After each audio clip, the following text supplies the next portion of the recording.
Straight Talk with your host Reggie B. Come on, let's all join in.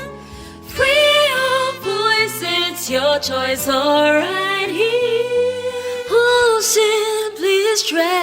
Simply Straight Talk. It's another episode of Simply Straight Talk with your host Reggie. Today, he has a topic with an exclamation point. I was pulled over for what? I'm dying to give you the scoop on this topic, but you know what? Let's go ahead and start the show. All right, everybody, welcome back to another episode of Simply Straight Talk. This is your man, Reggie, here to bring you another topic, okay? And you know what we're going to talk about today? Now, we all know that we have heard everything that's been going on about people getting pulled over, so I thought about it. I want to talk to you about some of the dumbest things that I have been pulled over for by the police. Now, I am doing this for today's topic on the show, not to badmouth the police. I'm not saying that all police are bad. There are some good ones out there. It's just these days, it appears to be very few. And the ones that are good, we don't really hear nothing about them. So I don't have nothing to say about that. But what I do have something to say about is I'm going to list for you 5 reasons that I was pulled over by the police. Now, I originally wanted to title this 5 of the dumbest reasons that I was pulled over by the police. But you know what I decided? I'm going to let y'all be the judge if they're dumb reasons or not. I'm going to give y'all the 5 reasons. And after the 5 reasons, well, when I give you the 5 reasons, I'm going to tell you the story of what happened. So you're going to know all the details of why I was pulled over. But most of all, I want you just to give your honest opinion. Do you think they was dumb reasons? Do you think the cops were abusing their power, or do you think they were within their power?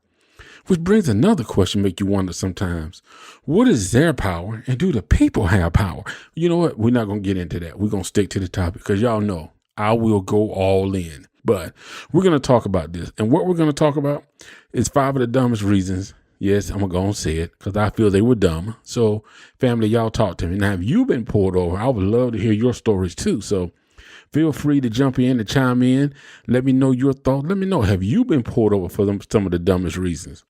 But for right now, let me go ahead and get this show started. Okay, so here are 5 reasons I was pulled over. Now, like I said, now, these are not in order of what I think is the dumbest. I think they're all dumb reasons, but let me just get into it, okay?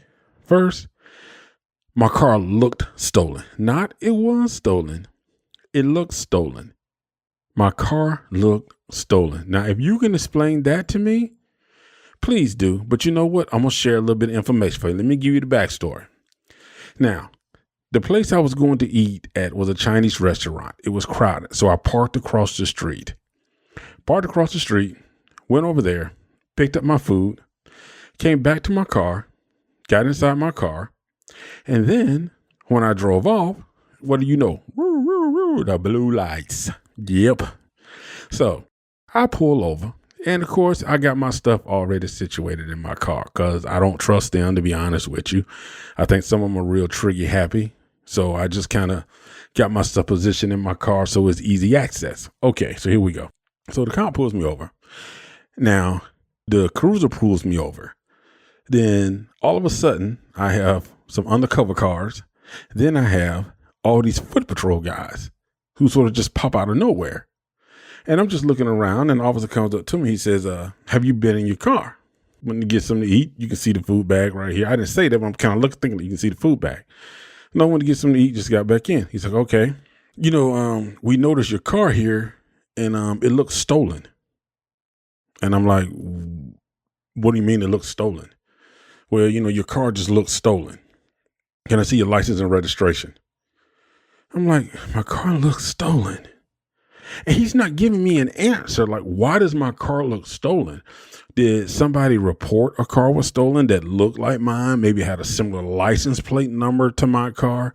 I mean, you know, what is it that made my car, of all cars, look stolen? And I think that's, you know, it sort of started to get to me at a point. Because I'm like, okay, my car looks stolen. Why? I'm not quite understanding this. So I'm kind of waiting for him to explain a little bit like, okay, He's going to give me an explanation. He's going to give me a reason. And of course, the guy never gives me a clear reason as to why he wanted to say my car looks stolen. Okay, now this whole time, all this is going through my mind. I'm really starting to get upset.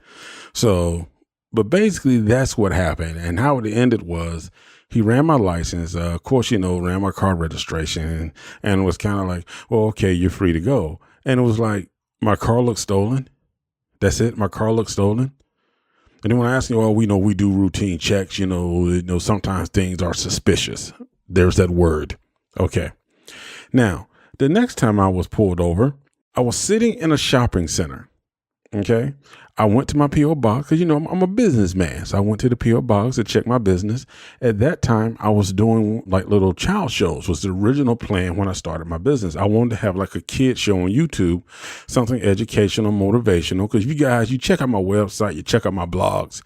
I am all about motivation. So I go inside, I get in my car and I'm sitting there.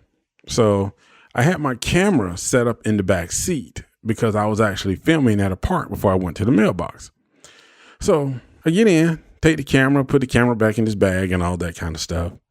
And I'm sitting there. So I open up my package. I had this little parrot that I bought online, like a puppet. So I'm sitting there looking at it. Okay, put it in the bag. Now I do see a police car or SUV pull behind me, but it parked like maybe, 15, 20 spaces down. I didn't think nothing of it. So started my car, drove down the street, and here we go again. And here are the blue lights. So I'm like, what the? Okay. So I chill, sat there. Of course, same scenario, hands on the steering wheel.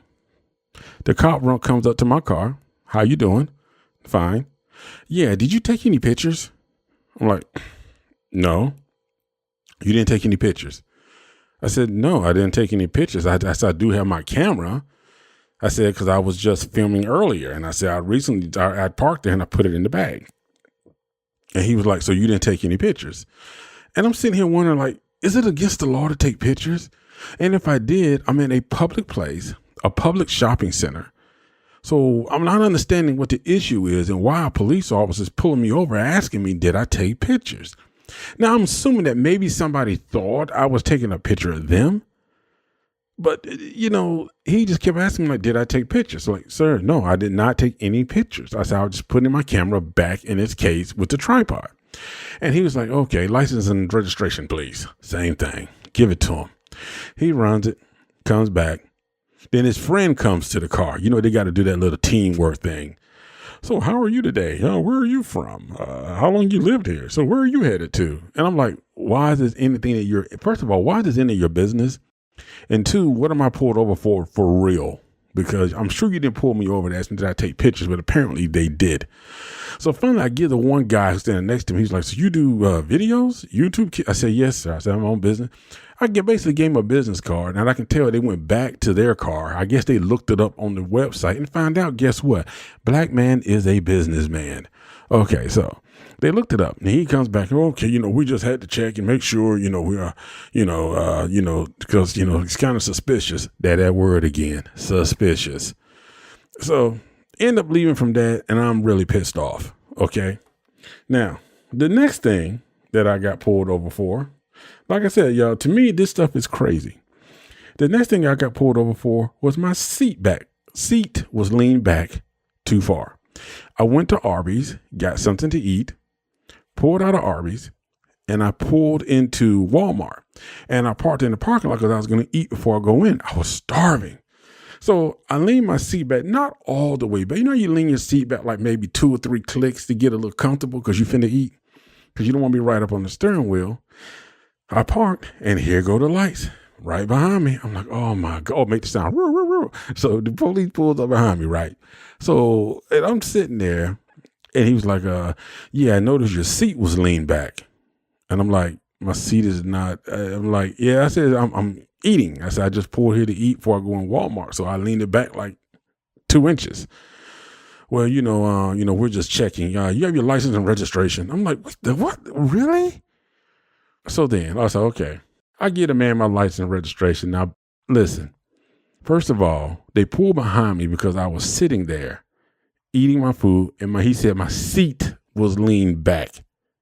Okay. Now, it wasn't like my seat was laid all the way back to the back seat like you're going to sleep. Literally, my seat was leaned back 2 to 3 inches. And this guy came behind me talking about my seat. He noticed my seat was leaned back. But I looked to the right of me. There was a white Toyota. And there was a white guy with his seat fully reclined. And you can clearly see the guy had his seat fully reclined. They never approached him. There was a maroon car 3 parking spaces up from me that was bouncing, but they never checked that car. Both of those vehicles had white people. I'm not saying nothing. You take your own or whatever, however you see it. But anyway, after 20, 30 minutes of sitting there, he finally comes back. Here's your license. And that time I'm a little upset. She was a little snatch and threw it on the other side of the seat, man. I was mad. You seriously pulled me over because my seat was leaned back too? You thought my seat was leaned back too far? You noticed my seat leaned back and it wasn't fully reclined? Come on, man. Okay. The next thing I got pulled over for. When I take pictures, I do photography. And a lot of times when you do blogs, you want photos. So I like to take my own photos because some of these photos you try to purchase online are just too expensive. And when I want to add a video, it's so expensive. So what I do is I take my own pictures, my own video. I got 2 video cameras. I got 2 regular cameras. So I'll go to this park. It's 2 parks I go to. So this police officer pulls up and says, someone's noticing that you've been frequently attending this park. I'm like, yeah, I come and take photos. I go through the walking trail. I go down by the river. So, and what is this for? I'm like, really? I had to explain why I go to a public park? Are you serious? Are you really? And the word I want to use starts with an F right now because I'm starting to get a little tense about it. But it really did bug me, the fact that I had to explain why I wanted to go to a park and take pictures when I know for a fact other people who were there frequent that park more than I did. And I was actually there with my video camera, with my stuff, taking, and then, you know what? It upset me. Let's move on. Let's move on. Now, this next one really sent me over the edge. Now, for this next one, I was driving. I had a venue at this college. So I'm driving down the street. I stopped at Checkers, got something to eat. Then when I get down the street from the college, I'm pulled into the college. And guess what? Blue lights. Yep. It's the police pulling me over. So I pulled over. I'm in the parking lot sitting there. And he comes out and says, where you headed? I said, I'm headed right here to the college. And he says, okay, you got your license and registration? And I said, sure. So I'm reaching for it. It's like, do you have your license and registration? I'm like, yes. I said, I'm reaching for it. So I pulled out my license and registration, give it to him.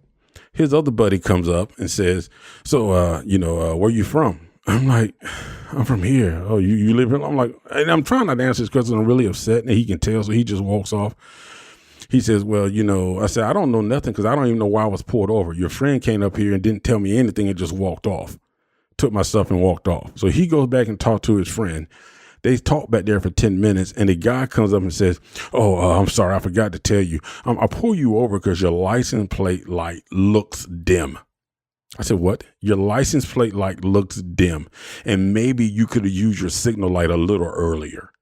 Wait a minute. You pull me over because my license plate light looks dim. That's why you pull me over. My license plate light looks dim. It's not out. My tail light's not out. My headlight's not out, but my license plate light looks dim. Now, what is looks dim? How do you judge if a license plate light looks dim? Somebody please enlighten me. Hey, if anybody from the Straight Talk family out there is a police officer, please explain to me how you determine if a license plate light looks dim, especially if the license plate light is working. I took the car to an auto shop and he says there's nothing wrong with your license plate light. He said the light has the normal visibility of any license plate light. So I was pulled over for that and he gave me a warning. I'm like, really? I was pissed. See, so those are 5 things that I was pulled over for. And the key word that always comes up is suspicious.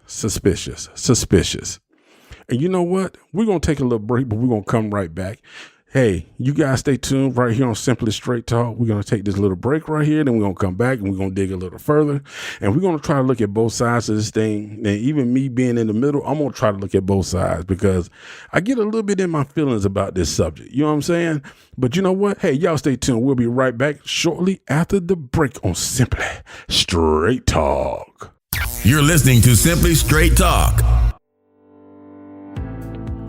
Viaging is a company based on life's journey and sharing life lessons with the world in the form of laughter and reflection, inspiring people to go after their dreams and not giving up on life.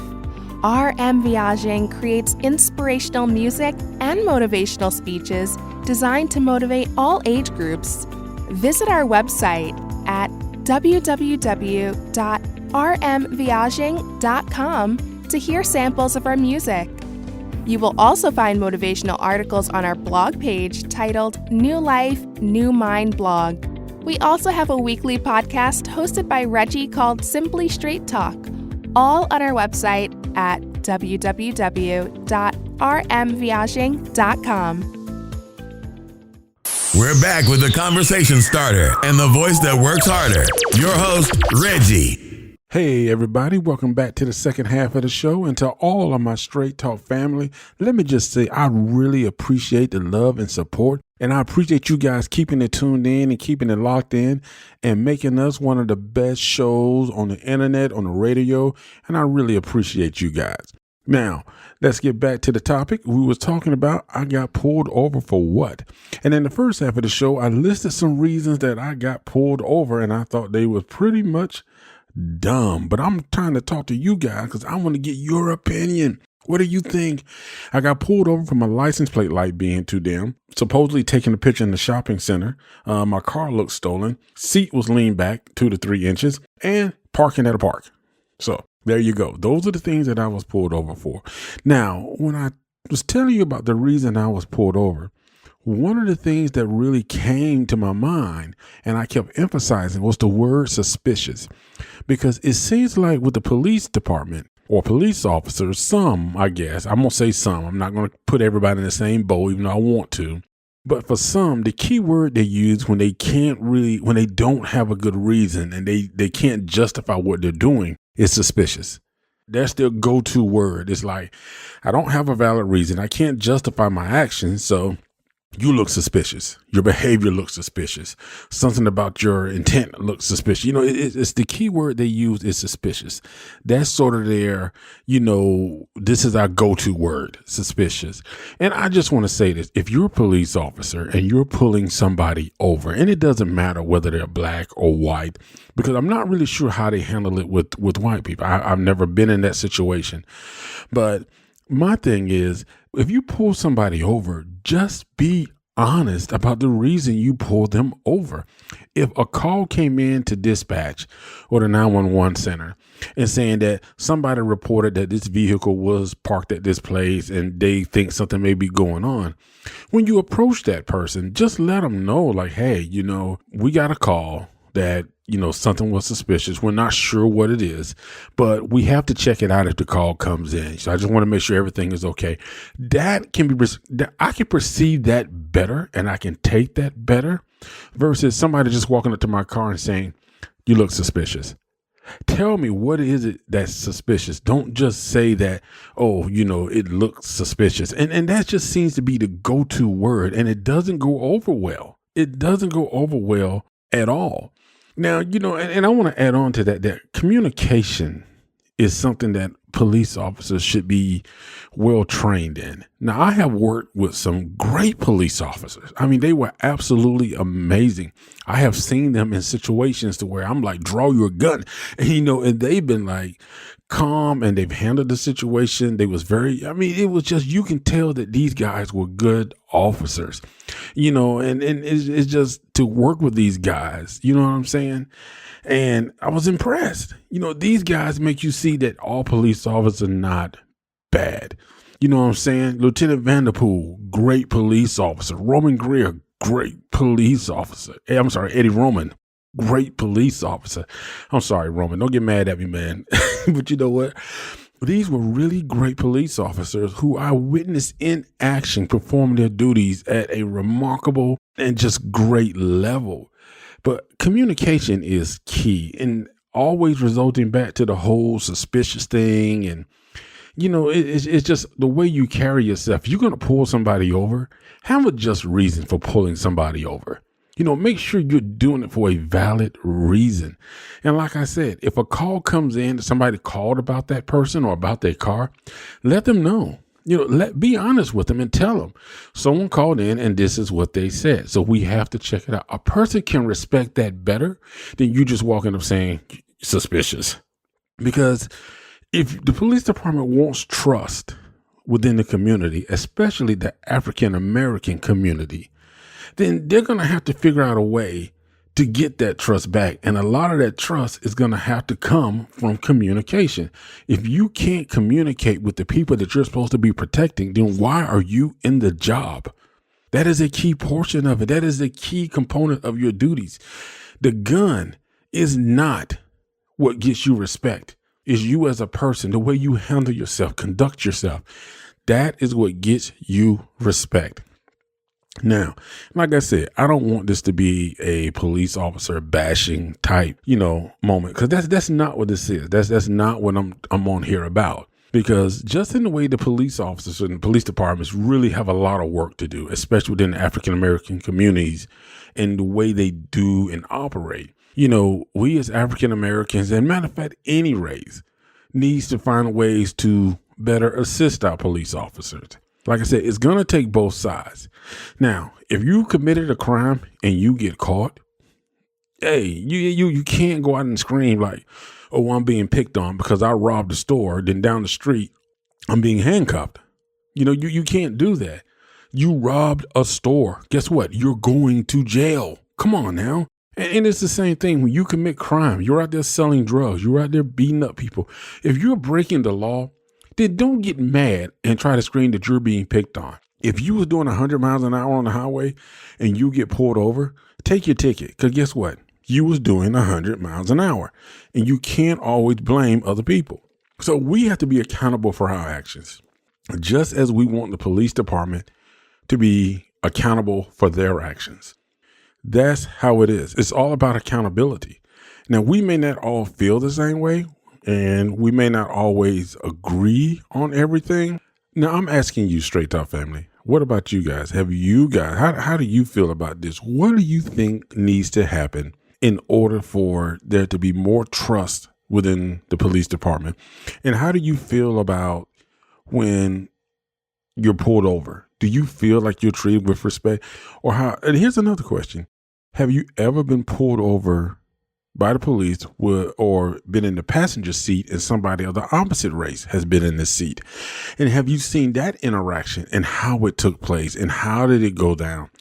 What did you notice different about the communication in that situation versus the communication in your situation? And a lot of times now, I have to admit that sometimes I see people, the police pulls you over for the wrong reason, and it's not a justified reason. But when you get somebody that starts cursing and yelling, are you really accomplishing anything by being vulgar and cursing and yelling? You may be upset. Each time that I was pulled over, I thought it was stupid. I felt like it was stupid. But I didn't resort to cursing and yelling, because then you're just making the situation worse, because then they can start saying that, oh, you was being aggressive. And what they're going to ask you to do is step out of the car. And when you step out of the car, if your actions or, so you're aggressive, then you're giving them the reason to take it to another level. Because they're going to say, turn around, and you don't turn around. Then it's like, oh, you're resisting arrest. So it's a big play on words, and it's a big play on authority. So you got to be careful that if you do get pulled over, don't start yelling, don't start cursing, don't start screaming. Try to stay calm, even though you know you're upset, even though you know that it's really taking you mentally and emotionally to a level that you just want to punch somebody in the mouth. Don't go that route. You know what I'm saying? But the whole thing is, there has to be a better way of communicating and expressing the fact that I pulled you over for this. And, and if you stop pulling people over for stupid reasons, for one thing, And I think that's the big thing. Like I said, it's a big difference when a call comes in about somebody and you have to respond versus you driving down the street and saying, let me pull this guy over. I might be able to get something, and it's called fishing is what it is. They're fishing for information. They're fishing for something illegal or something bad. And that's what they're hoping when they pull you over. When they don't get anything, the only thing they're getting is a pissed off person. You got an angry, upset person who's like, you just wasted 20, 30 minutes of my life for no reason because you were bored or you was fishing for something that just totally wasn't there. So, you know what? But like I said, I don't want to bash them, but it's kind of hard to defend the police when you got stuff like this going on. And it's not just me. When you go on YouTube, you really just start clicking on dumb police pullovers, man. And you will see so many people pulled over for some of the dumbest reasons. All right, guys, we're about to go into the final segment of the show, and we'll be right back with my final thoughts. Once again, you're listening to Simply Straight Talk with Reggie. So stay right here and we will be right back, people. This is Simply Straight Talk with your host, Reggie, bringing the conversation straight to you. Voyaging is a company based on life's journey and sharing life lessons with the world in the form of laughter and reflection. Inspiring people to go after their dreams and not giving up on life. Voyaging creates inspirational music and motivational speeches designed to motivate all age groups. Visit our website at www.rmvoyaging.com to hear samples of our music. You will also find motivational articles on our blog page titled New Life, New Mind Blog. We also have a weekly podcast hosted by Reggie called Simply Straight Talk, all on our website at www.rmvoyaging.com. Are you ready for the straight truth? Reggie, what's the final word for today? All right, people, we are back in Straight Talk Family, and we're here for Reggie's final thoughts. And today, I'm going to end the show with this message. You know what? We have to find what is called love, because somewhere along the line, we have just forgot it. We've forgotten what it is and what it's about. But most importantly, if you're a person of authority and you're in a position of authority, that does require responsibility. And I know that we've all heard that before. With great authority comes great responsibility. With great power comes great responsibility. And how you use that power, how you use that authority, it's up to you. And that determines your personality. That determines your character. And we have to learn that if you're in a position of authority, that means you're there to help. You're there to make a difference. You're there to be the one that actually brings peace, that brings unity, because you have that authority. You have that power. And we have to learn to communicate with different race, different cultures. But most importantly, we have to be willing to have that open dialogue and understanding and be able to say, I'm accountable for my actions. We're accountable for our actions. And remember, if you've taken an oath to serve the public, then you need to honor that oath, because that's what it's about. If you took the job for the paycheck or the money, then maybe you need to find something else. But if you've taken an oath to serve, then you need to honor that. And for those of us in our communities, we know that everybody in our community is not a person that's living with the most honorable intent. They may not be the person that you would trust in your house or around your house. We know when people are doing wrong, when people are doing bad, but we have to also be accountable for our communities, what happens in our communities, the actions we take in our community. And no matter how we look at it, violence, death, disrespect is no way to solve anything. It doesn't solve anything. It basically just causes anger, hurt, and ultimately vengeance from someone on either side to want to take action. See, the more you hurt, the more hurt that comes, the more repercussions that come from it. So to all the fellow police officers, for those of you who are good police officers, thank you. For those of you who know how to interact with the community, who know how to communicate, or who really take time to understand the people within the community, thank you. You don't hear that very often, but I want you to know from right here on Reginald Straight Talk, I am thanking you. But, for those citizens who are out there who are living a good life and trying to help make the community better, thank you. But we have to get those two sides working together, because when those two sides start working together, the good officers and the good people within the community, then we got to find a way to start maneuvering those people who are affecting the other sides out. Unfortunately, that's just the way it is. We have to make a change, and the change has to be for understanding. The change has to be for communication. We got to look at ways to start making things better. And one of the things I would like to see police departments look at across the world is if you have a police officer who has responded to an intense situation, such as a shooting, a bank robbery, who maybe just been involved in a car chase, finding a way to where that person is pulled out of service for like 20 minutes to, kind of recoup, let their adrenaline come down. And the same thing, if you're involved with the police, or you witness something and you're upset, you got to get in control of your adrenaline, because if that's up, that means your emotions are going to be up. So we have to find a way to channel this energy, channel our anger, channel our frustration into a way that brings about dialogue, that brings about compromise, that brings about understanding. That's what it's going to take.